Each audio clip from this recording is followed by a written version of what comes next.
ஈஸியா, ஹெல்த்தியா, டேஸ்டியா வீட்லயே ரோட் சைட் மசாலா பூரி எப்படி பண்றதுன்னு சொல்லி தரேன். சட்டு நோட் பண்ணி வச்சுட்டு வீட்ல குழந்தைங்களுக்கு செஞ்சு கொடுங்க.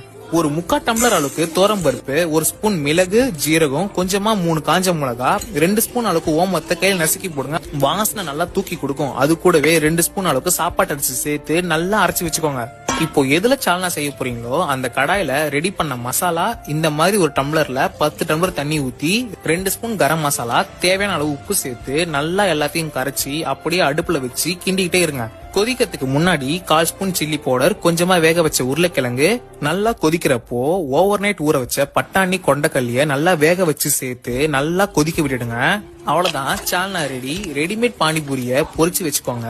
வெங்காயம், கேரட், புதினா எல்லாத்தையும் நல்லா கலந்து விட்டு வச்சுக்கோங்க. இப்போ வேக வச்ச உருளைக்கிழங்கு கூட கொஞ்சமா சில்லி பவுடர் சேர்த்து நல்லா மேஷ் பண்ணி வச்சுக்கோங்க. இப்போ லேயரிங் தான். கிண்ணத்துல ரெடி பண்ண பூரி, மிக்ஸ் பண்ண வெங்காயம், கொஞ்சமா ரெடி பண்ண சால்னா, ரெடி பண்ண உருளைக்கிழங்கு, இன்னும் கொஞ்சம் சால்னா ஊத்தி மேல காண சேர்த்து நல்லா மிக்ஸ் பண்ணி விட்டு வீட்டுல இருக்கிற குட்டீஸ்க்கு கொடுத்து பாருங்க. கண்டிப்பா இன்னும் கொஞ்சம் இருக்கான்னு கேட்பாங்க.